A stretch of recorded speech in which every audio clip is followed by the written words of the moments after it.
Good morning students. चलते हैं class 11 subject geography lesson 11 part 2 वायुमंडलीय परिसंचरण तथा मौसम प्रणालियां।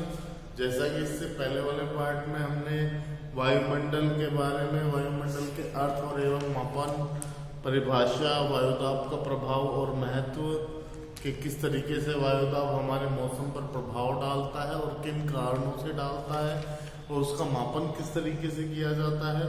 वायुदाब में ऊर्ध्वाधर भिन्नता कैसे होती है, यानी पवनों की जो भिन्नता होती है नीचे से जो ऊपर चलती है, जो क्षैतिज चलती हैं, उनमें क्या कैसे भिन्नता आती है, इनके बारे में अध्ययन किया था। अब हम चलते हैं अपने नेक्स्ट टॉपिक पे, वायुदाब का क्षैतिज वितरण। यानी अभी तो हमने ऊर्ध्वाधर वितरण का अध्ययन किया था। ऊर्ध्वाधर होता है जो धरातल से ऊपर की ओर चलता है, गुरुत्वाकर्षण के कारण वो हमें महसूस नहीं हो पाता है। तो अब बात आती है क्षैतिज वितरण की। क्षैतिज वितरण होता है तिरछा वितरण, यानी जो वायुदाब होता है उसका क्षैतिज वितरण कैसे होता है, इसके बारे में हम अध्ययन करेंगे। तो वायुदाब में थोड़ा सा अंतर भी पवनों की दिशा व वेग को निर्धारित करने में महत्वपूर्ण भूमिका निभाता है। मानचित्र पर वायुदाब के क्षैतिज वितरण को समदाब रेखाओं द्वारा दिखाया जाता है। समदाब रेखा क्या होती है? समदाब रेखा जो समान रेखाएं होती हैं उन्हें हम समदाब रेखा कहते हैं। जैसे कि जो भी आपकी अक्षांश रेखाएं होती हैं वो समदाब रेखाएं होती हैं, यानी एक दूसरे के समानांतर होती हैं। ये वे कल्पित रेखाएं हैं जो समुद्र तल के अनुसार सम्मानित वायुदाब वाले स्थानों को मिलाती हैं। यानी सम्मानित स्थान को मिलाने वाली रेखाओं को समदाब रेखाएं कहते हैं कि हाँ यहाँ पर और यहाँ से लेके यानी 0 डिग्री से 23.5 डिग्री तक कैसा टेम्परेचर रहेगा और वहाँ पे कैसी जलवायु पाई जाएगी, कैसे कौन सा कटिबंध यानी मौसम पाया जाएगा, इन सब के वितरण को हम समदाब रेखाओं के द्वारा निर्धारित करते हैं।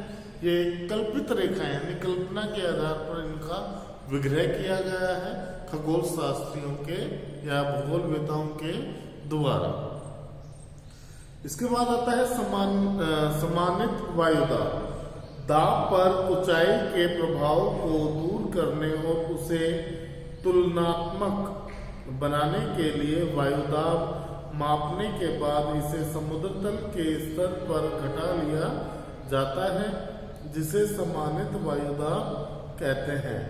कहने का भाव यह है कि जो दाब होता है वो ऊंचाई के साथ साथ, यानी अगर आप समुद्र तल यानी जो समुद्र की लहरें होती हैं उन पे से अगर हम समुद्र तल के माप को देखें, टेम्परेचर को देखें, तो जैसे जैसे ऊंचाई पर जाएंगे वैसे वैसे उसका टेम्परेचर घटता जाएगा और एक इकाई के तौर पर वो लास्ट तक घटता जाएगा।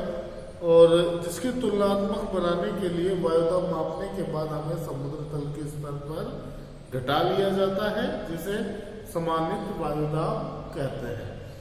इसके इज दैट क्लियर? सम्मानित वायुदाब क्या होता है? सम्मानित वायुदाब यानी उनको समान रूप से का वितरण करना, समान रूप से वितरण करना, यानी जो हमारा धरातलीय वायुदाब होता है और जो हमारा समुद्र तल पर जो वायुदाब होता है उनमें से अगर भिन्नता पाई जाती है तो उनको एक दूसरे की ऊंचाई के साथ घटा लिया जाता है, उसे ही सम्मानित वायुदाब कहते हैं।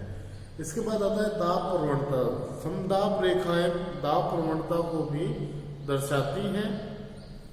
वायुदाब में परिवर्तन की दर और दिशा को दाब प्रवणता कहा जाता है। यानी वायुदाब में जो भी परिवर्तन की दर और दिशा होती है उसे हम दाब प्रवणता कहते हैं। चाहे वो उच्च वायुदाब हो चाहे निम्न वायुदाब हो, उनकी दर में जो परिवर्तन होता है, यानी निम्न के अगर उच्च आकर्षित होता है तो उसमें परिवर्तन होगा, या जो उच्च होता है वो परिवर्तित होता है निम्न की ओर आकर्षित होता है, तो वो भी क्या कहलाएगा? दाब प्रवणता। यानी वो एक दूसरे को अपने अंदर संग्रहित करने की सोचेंगे या अपने आप को एक दूसरे के साथ मिश्रण करने की सोचेंगे, जिससे कि उनके अंदर क्या होगा, उनका जो लेवल है वो इक्वल होगा।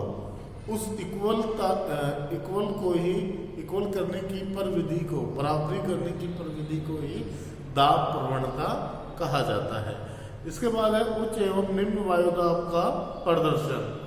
निम्न वायुदाब प्रणाली एक अथवा अधिक समदाब रेखाओं से घिरी होती है, जिसके केंद्र में निम्न वायुदाब होता है। उच्च वायुदाब प्रणाली में भी एक या अधिक समदाब रेखाएं होती हैं, जिनके केंद्र में वायुदाब उच्चतम होता है। कहने का भाव यह है कि जो निम्न वायुदाब यानी जो धरातल के ऊपर वायुदाब होता है वो निम्न होता है, और ठंडे प्रदेशों और सागरीय भाग में वायुदाब उच्च होता है। क्यों होता है? क्योंकि जब सूर्य ताप पड़ता है तो उनके वायु में अंतर पैदा कर देता है, यानी जो समुद्री तल पर जो ऊंचाई के साथ उसमें टेम्परेचर का घटना शुरू हो जाता है, क्योंकि समुद्र का जो जल होता है या फिर जो हमारे पर्वतीय क्षेत्र होते हैं हिमपात वाले, यानी जहाँ पर बर्फ जमती है वहाँ पर आपको उच्च वायु दाब प्राप्त होगा, और जहाँ पर स्थलीय भाग है वहाँ पर निम्न वायुदाब, क्योंकि जो जलवाष्प होते हैं वो सूर्य के ताप में परिवर्तित होकर ऊष्मा और ऊर्जा के कारण संग्रहित हो जाते हैं और वायुदाब में भार उत्पन्न करते हैं, उसे हम उच्च वायुदाब कहते हैं। वायुदाब कटिबंधों का निर्माण। वायुदाब के अक्षांशीय वितरण को वायुदाब या क्षैतिज वितरण कहा जाता है।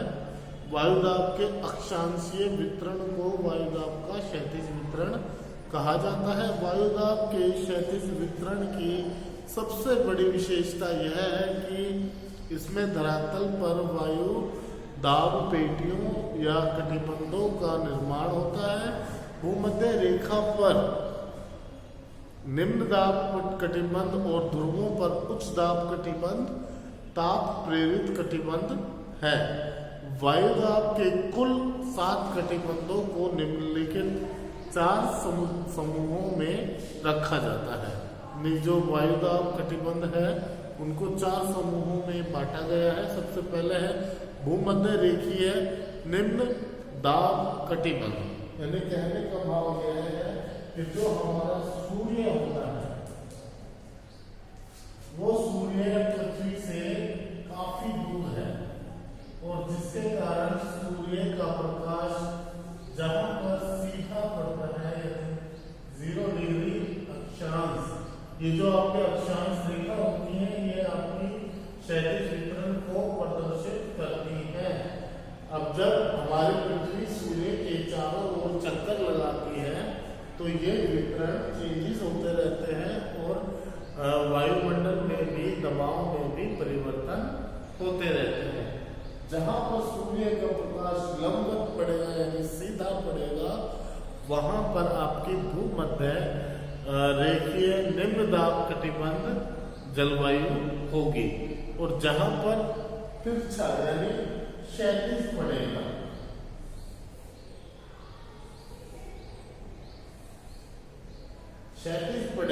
वहां पर होगा आपका उपोष्ण उच्च दाब कटिबंध तथा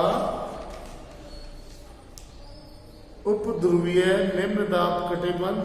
ये आपकी जलवायु को आपके मौसम में बदलाव करती है। तो सबसे पहले आता है भूमध्य रेखीय निम्न दाब कटिबंध। यह कटिबंध भूमध्य रेखा से 10 डिग्री उत्तर तथा 10 डिग्री दक्षिण अक्षांशों के बीच विस्तृत है। इस पेटी में वायुदाब निम्न होने से ये 3 कारण हैं, यानी यहाँ पर वायुमंडल निम्न होने के 3 कारण हैं। सबसे पहले है इस क्षेत्र में सारा वर्ष सूर्य की किरणें सीधी पड़ती है, जिस कारण यहाँ तापमान बहुत ऊंचा रहता है, जिससे वायुदाब कम हो जाता है। और वायुदाब कम होने के कारण यहाँ पर जो आपको पता है भूमध्य रेखा निम्न जो वायु दाब कम होता है तो यहाँ पर वाष्पीकरण शीघ्रता से होता है। शीघ्रता से होता है तो वर्षा भी शीघ्रता से होगी, और यहाँ पर निम्न वायुमंडल यानी निम्न वायुदाब प्राप्त होगा। इसके बाद दूसरा है भूमध्य रेखीय क्षेत्र में अधिक गर्मी से अधिक वाष्पीकरण होता है, जिससे वहां की वायु में जलवाष्प का अनुपात अपेक्षाकृत बढ़ जाता है। भू घर्षण का सबसे अधिक वेग भूमध्य रेखा पर होता है। परिणाम स्वरूप इस क्षेत्र में अपकेंद्री बल भी सर्वाधिक होता है। यह बल वायुमंडल को भूपृष्ठ से परे धकेलता है। इससे वायु का परिमाण कम हो जाता है और वायुदाब घटता है। यानी कहने का भाव यह है कि जहां पर सूर्य का प्रकाश सीधा पड़ता है वहां पर जो भूपृष्ठ होता है उसमें भी ऊष्मा की मात्रा होती है और हमारे सूर्य में भी ऊष्मा की मात्रा होती है। जैसा कि इससे पहले वाले चैप्टर में मैं आपको पृथ्वी के ऊष्मा बजट के बारे में मैंने आपको बताया था। तो जब सीधा पड़ता है तो जो हमारी ऊष्मा बजट है वो इसके ऊष्मा को वापस स्थानांतरित कर देती है। इसके बाद आता है आपका उपोष्ण उच्च दाब कटिबंध। उत्तरी और दक्षिणी गोलार्धों में कर्क और मकर रेखाओं से 35 डिग्री अक्षांश के बीच उच्च वायुदाब कटिबंध पाए जाते हैं। यहाँ उच्च वायुदाब होने के दो कारण हैं। भूमध्य रेखीय क्षेत्र से गर्म होकर ऊपर उठने वाली वायु उत्तरोत्तर ठंडी व भारी होती जाती है। पृथ्वी की दैनिक गति के कारण उपध्रुवीय क्षेत्रों से काफी मात्रा में वायु सिमट कर उपोष्ण प्रदेशों में एकत्रित हो जाती है। इन कटिबंधों में वायु की नीचे उतरने वाली धाराओं के कारण वायु का क्षैतिज संचलन अथवा पवन प्रवाह अत्यंत क्षीण हो जाता है, यानी कम हो जाता है।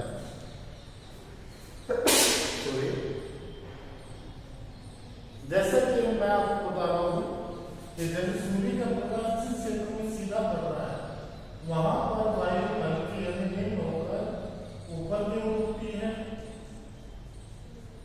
और यहाँ क्षैतिज होने के कारण ठंडी पवनें हैं ये नीचे की ओर समाहित होती रहती है और जो ध्रुवीय प्रदेश की पवनें होती है वो भी नीचे की ओर इस तरीके से। तो जिसके कारण यहाँ पर उपोष्ण जलवायु पाई जाती है और यहाँ पर शीत कटिबंधीय और यहाँ पर अतिशीत कटिबंधीय जलवायु पाई जाती है। क्षैतिज संचलन अर्थात पवन प्रवाह अत्यंत क्षीण होता है, जिस कारण यहाँ वायुमंडल शांत रहता है। इसलिए इन अक्षांशों को शांत कटिबंध भी कहा जाता है। ये कौन से होते हैं आपके 30 डिग्री से 60 डिग्री के मध्य।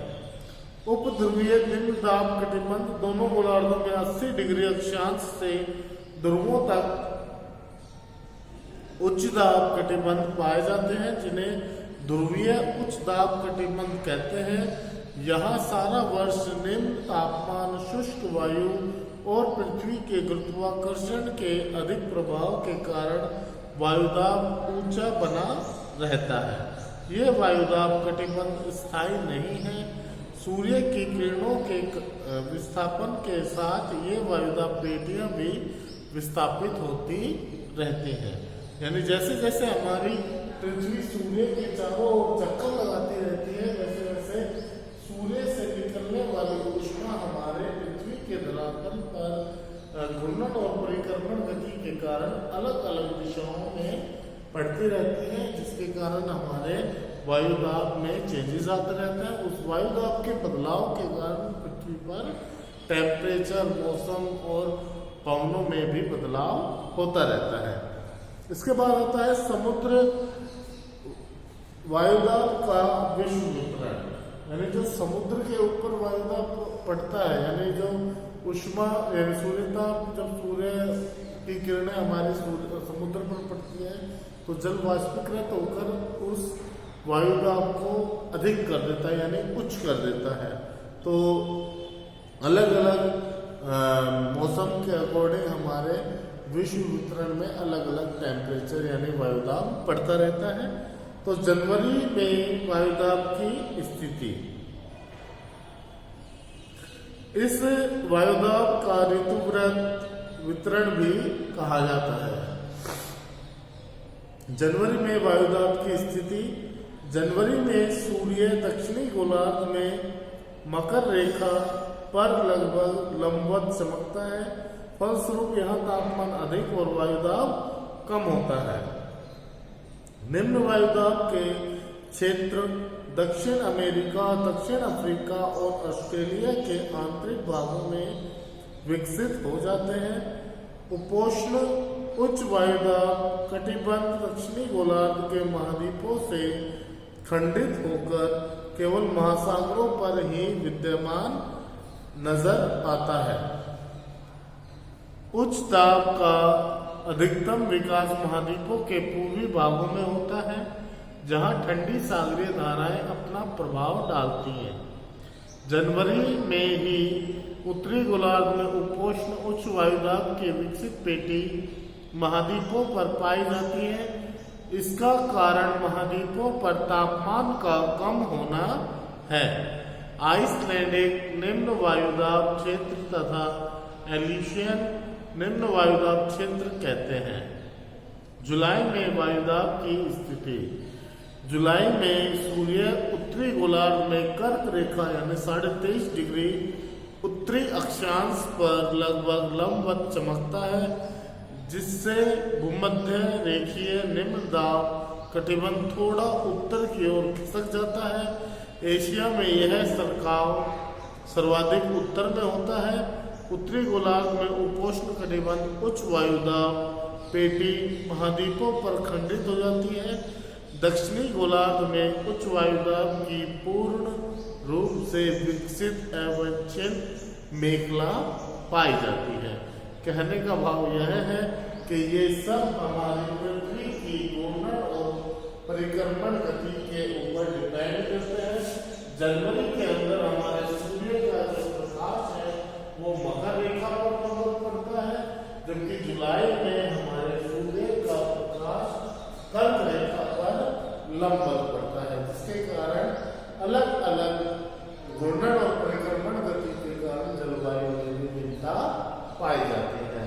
तो आज के लिए इतना ही, बाकी नेक्स्ट वीडियो में